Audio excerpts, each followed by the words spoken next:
Hello, my darlings. You see this combo right here? It's been one of the biggest game changers for my hair journey. With consistency, it has helped take my hair from struggling to thriving. And today, I'm going to show you exactly how I made this Ayurvedic hair oil. So stick around and let's get into it. Before we begin, these are the herbs or spices that I used: cloves, fennel seeds, black seeds, cinnamon, bay leaves, star anise, fenugreek seeds, coriander seeds, rosemary, and hibiscus. If you want the list of the ingredients, I could list them in the comments for you. These are mostly everyday herbs and spices that many of us already cook with or can easily find in the markets. For my career oils, I used this amla oil that was recommended by my hairstylist. I bought it for 5,700 naira. I also used Goya olive oil because I needed quite a large number of oils, and this was what fits my budget. Of course, if you can afford extra virgin olive oil, feel free to use that.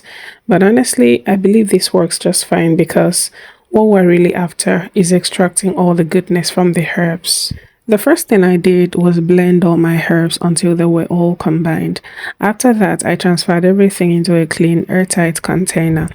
Now, some people like to infuse their oils using heat by boiling or steaming the herbs. Personally, I prefer the cold infusion method. It takes longer, but it's simple, and it's the method I've always used.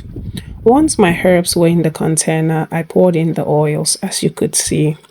I didn't use any exact measurements for this recipe. I mostly eyeballed it based on the quantity I was making. But if I had to give a rough guide, I would say about 30 to 40% herbs and 60 to 70% oil. It works well that way. Once everything was mixed, that was basically it. I sealed the container and placed it near my window where it could get some sunlight while staying protected. Then I simply let time do the work. I also had some leftover herbs, so I stored them in an airtight container for future batches.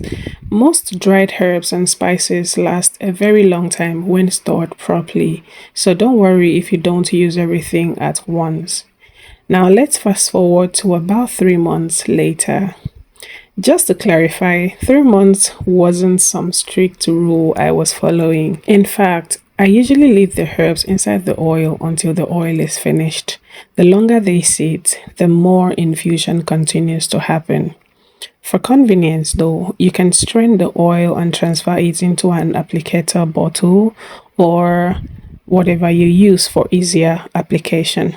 As for me, I mostly use it at home, so I simply take out what I need whenever I'm doing my hair. My hair is high porosity, which means it doesn't hold onto moisture and oils for a long time. Because of that, I typically use this oil 2 to 3 times a week. If you have a low porosity hair, once or twice a week may be enough for you. I have genuinely enjoyed using this oil, guys, and it has become a regular part of my routine. If you have any question about the herbs, the process, or my results, leave them in the comments below and I'll be happy to answer. Thank you guys for watching, and please don't forget to subscribe for more hair care content and vlogs. I'll see you in my next one. Bye.